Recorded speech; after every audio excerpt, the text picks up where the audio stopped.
Hello दोस्तों, स्वागत है आपका इस वीडियो में। और आज के इस वीडियो में हम करेंगे कक्षा 9 का प्रश्नावली 6.2 के प्रश्न 3 और 4 को। दोस्तों, इससे पहले मैंने प्रश्नावली 6.1 कंप्लीट करा दिया है और 6.2 के भी प्रश्न 1 और 2 को करा दिए हैं। अगर आपने वो वीडियोस नहीं देखे हैं तो इस वीडियो के लास्ट में एंड स्क्रीन में या फिर यहाँ आई बटन पर क्लिक करके आप देख सकते हैं। तो चलिए हम स्टार्ट करते हैं। देखिए, प्रश्न नंबर 3 क्या है हमारा कि आकृति 6.30 में यदि AB समांतर है CD के, EF लंब है CD पर और कोण GED 126 डिग्री है, तो कोण AGE, कोण GEF और कोण FGE ज्ञात कीजिए। तो दोस्तों, इसमें हमें ये आकृति दी गई है क्वेश्चन में और इसमें हमें 3 कोणों के माप ज्ञात करने हैं। तो पहला इसमें हमें कोण AGE यानी कि ये वाला कोण ज्ञात करना है। इसके अलावा हमें कोण GEF यानी कि GEF ये वाला कोण ज्ञात करना है और तीसरा हमें कोण FGE ज्ञात करना है यानी FGE ये वाला कोण हमें ज्ञात करना है। तो चलिए हम इसको ज्ञात करते हैं। इसमें हल में हम सबसे पहले क्या लिखेंगे कि हमें जो दिया गया है वो पहले हम लिखते हैं। तो यहाँ हम लिखेंगे कि हमें क्या दिया गया है प्रश्न में कि जो ये AB और CD समांतर रेखा है, इस पर ये जो GE है ये एक तिर्यक रेखा है। तो यहाँ पर हम लिखेंगे कि GE एक तिर्यक रेखा है जो AB तथा CD को क्रमशः बिंदु G और E पर प्रतिच्छेद करती है।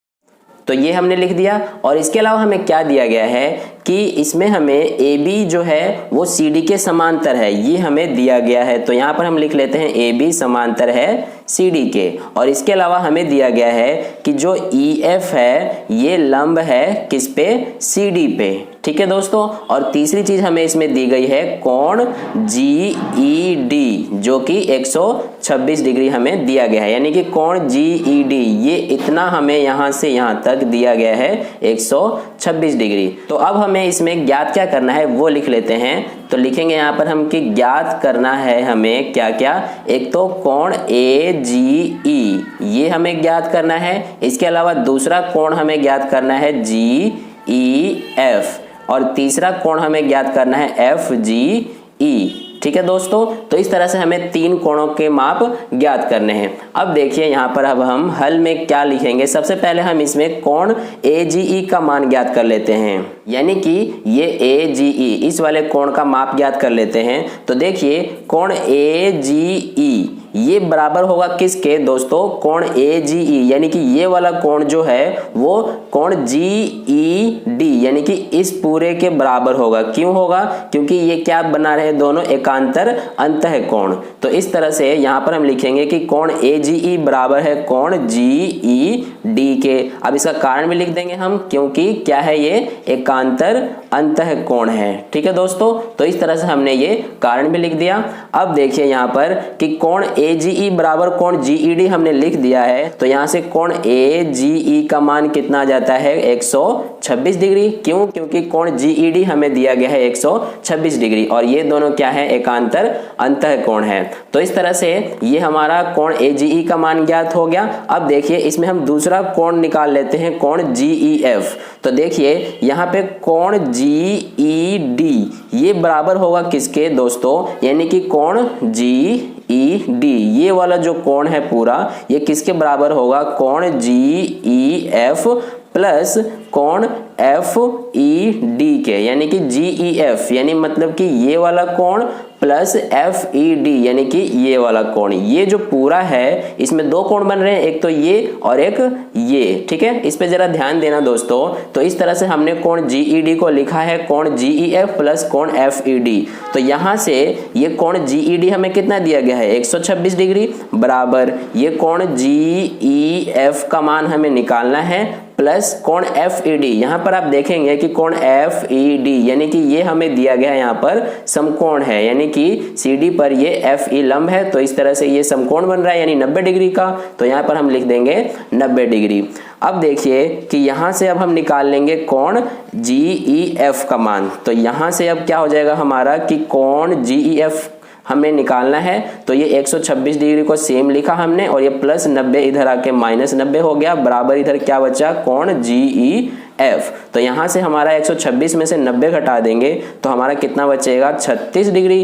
तो इस तरह से कोण GEF का मान कितना आ गया दोस्तों, 36 डिग्री। तो ये 36 डिग्री बराबर कोण GEF लिखें या फिर कोण GEF बराबर 36 डिग्री लिखें। इस तरह से दोनों का मतलब सेम ही है, इसमें कंफ्यूज नहीं होना है। तो इस तरह से हमने कोण GEF का भी मान निकाला। अब एक कोण हमारा रह गया कोण FGE का, यानी कि ये वाला, ठीक है। तो इसको भी हम अब यहां से निकाल लेते हैं। देखिए इसके लिए हम क्या करेंगे, सबसे पहले कि कोण AGE ये प्लस कोण FGE ये बराबर कितने के होंगे दोस्तों, 180 डिग्री के। क्यों, इस पे जरा ध्यान देना कि कोण AGE यानी कि किसकी बात हो रही है, कोण AGE इस वाले कोण की, प्लस कोण FGE यानी कि FGE इस वाले कोण की बात हो रही है। तो दोनों कोण ये कितने के बनेंगे, 180 डिग्री के। क्यों, क्योंकि ये क्या बना रहे हैं, दोनों कोण रैखिक युग्म। तो इस तरह से ये दोनों कोण कितने के हो गए, 180 डिग्री के। कारण भी लिख देते हैं हम इसमें,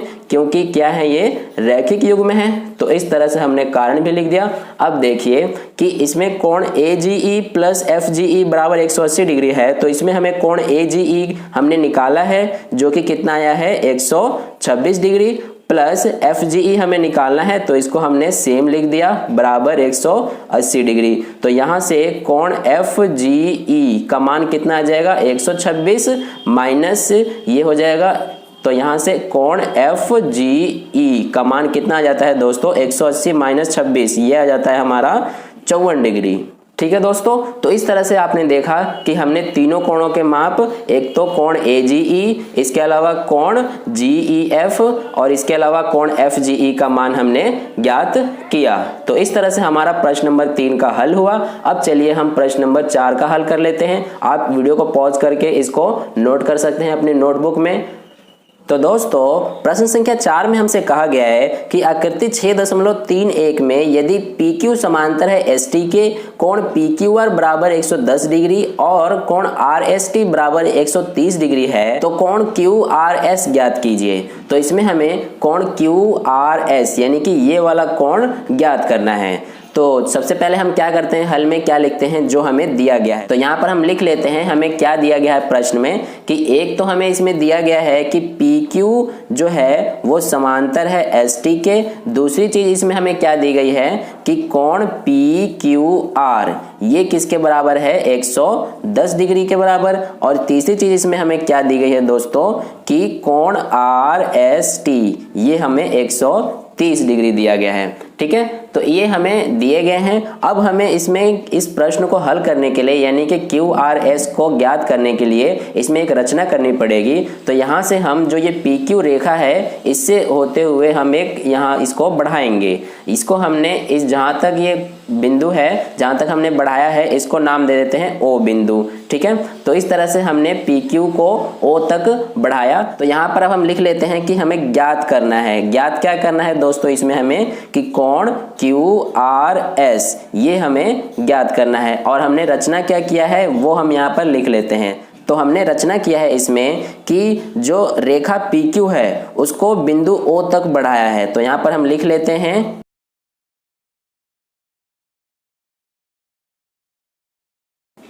ठीक है दोस्तों, तो ये हमने लिख लिया जो हमने रचना किया है। अब देखिए इसमें हम हल में क्या लिखेंगे कि इसमें हम कोण QRS इसको ज्ञात करने के लिए क्या करते हैं कि यहाँ पर जो ये वाला कोण है इसको नाम दे देते हैं कोण X, इसको नाम दे देते हैं कोण Y और ये वाले कोण को नाम दे देते हैं कोण Z। ठीक है, तो इस तरह से हमने ये नाम दे दिया। अब यहाँ पर देखिए कि कोण PQR यानी कि PQR ये वाला कोण प्लस कोण X ये प्लस कोण X ये दोनों कितने के होंगे दोस्तों, तो आप कहेंगे 180 डिग्री के, है ना। तो इस तरह से क्यों होंगे ये 180 डिग्री के, क्योंकि ये क्या बना रहे हैं, रैखिक युग्म। तो यहाँ पर हम इसका कारण लिख देंगे क्योंकि ये क्या है, रैखिक युग्म है। तो इस तरह से हमने ये किया। अब देखिए यहाँ से हम क्या करेंगे कि कोण X का मान निकालेंगे। तो PQR ये हमें दिया गया है 110 डिग्री का। तो यहाँ पर हम लिख लेते हैं 110 डिग्री प्लस कोण X बराबर 180। तो यहाँ से अब कोण X का मान कितना आ जाएगा, 180 ये माइनस 110। तो कोण x बराबर आ गया हमारा 70 डिग्री। ठीक है दोस्तों, तो ये हमने कोण x का मान निकाला। अब देखिए यहाँ पर अब हम क्या करेंगे कि कोण z का मान निकाल लेते हैं। तो देखिए कोण z जो है ये बराबर होगा कोण RST के। क्यों होगा बराबर? क्योंकि देखिए कोण z और कोण RST यानी कि ये वाला कोण, ये दोनों बराबर क्यों हैं? क्योंकि ये क्या बना रहे हैं? एकांतर अंतःकोण, यानी कि दोनों जो हैं समांतर रेखाओं पर बने कोण हैं। तो इस तरह से ये क्या बना रहे हैं? एकांतर अंतःकोण। तो इसलिए हमने दोनों को बराबर लिखा है और यहाँ पर हम कारण लिख देते हैं क्योंकि क्या है? ये एकांतर अंतःकोण है। ठीक है दोस्तों, तो इस तरह से हमने यहाँ तक किया। अब देखिए आगे कि यहाँ पे कोण z का मान कितना आ जाएगा? कोण RST हमें कितना दिया गया है? 130 डिग्री। तो इसलिए कोण z भी हमारा 130 डिग्री आ जाता है। अब इस तरह से हमने कोण z का मान निकाला। अब रह गया हमारा कोण y।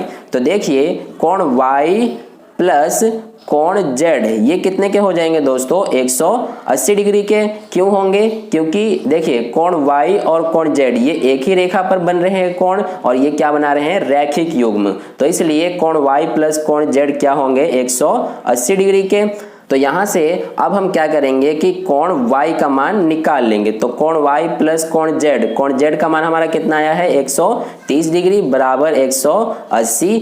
तो अब देखिए कि कोण y बराबर 180 और ये माइनस 130, तो y बराबर हमारा कितना आ गया? 50 डिग्री। ठीक है दोस्तों, तो इस तरह से हमने कोण x, कोण y और कोण z का मान निकाला। अब देखिए यहाँ पर कि ये जो हमने यहाँ से ये PQ को आगे O तक बढ़ाया था, तो इससे हमारा क्या हो रहा है कि ये वाला, इस पे ध्यान देना, इस वाले आकृति पे ये क्या बन गया? यहाँ से एक त्रिभुज बन गया और इसका नाम क्या हो जाएगा?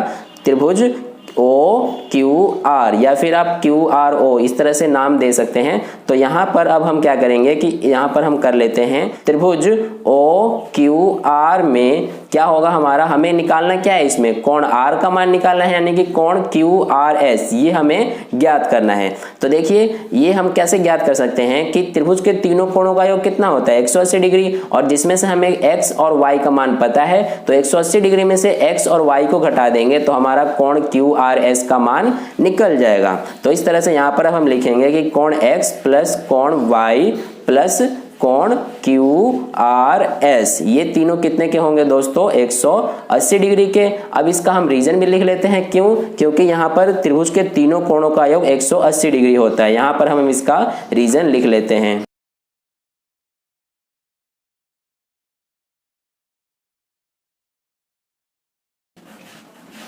ठीक है दोस्तों, तो ये हमने यहाँ पर लिख लिया रीजन। अब देखिए यहाँ पे कि कोण x इसका मान हमें दिया गया है कितना? 70 डिग्री। ये दिया नहीं गया है, हमने ये निकाला है।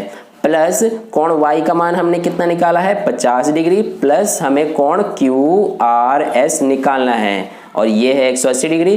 तो देखिए कि कोण QRS बराबर 180 और ये 70 प्लस 50 120, तो 120 इधर जाके माइनस हो जाएगा 120। तो यहाँ से कोण QRS का मान हमारा कितना आ जाता है? 60 डिग्री। ठीक है दोस्तों, तो इस तरह से हमने कोण QRS का मान ज्ञात किया और इसी के साथ हमारा प्रश्न नंबर 3 और प्रश्न नंबर 4 का हल कंप्लीट होता है। आई होप आपको दोनों प्रश्नों के हल अच्छे से समझ में आए हैं। अब आप वीडियो को पॉज करके इस प्रश्न के हल को आप अपनी नोटबुक में नोट कर सकते हैं।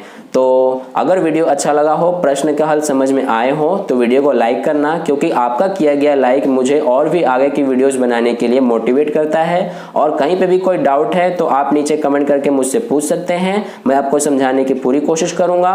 और वीडियो को पहली बार देख रहे हैं तो चैनल को सब्सक्राइब करके नोटिफिकेशन बेल आइकन प्रेस कर लीजिए, ताकि अगली वीडियो जैसे ही मैं अपलोड करूँ उसका नोटिफिकेशन सबसे पहले आपको मिले। और अपने दोस्तों के साथ इस वीडियो को ज़्यादा शेयर करना, ताकि उन्हें भी इससे हेल्प हो। तो मिलते हैं नेक्स्ट वीडियो में नए प्रश्नों के साथ। धन्यवाद।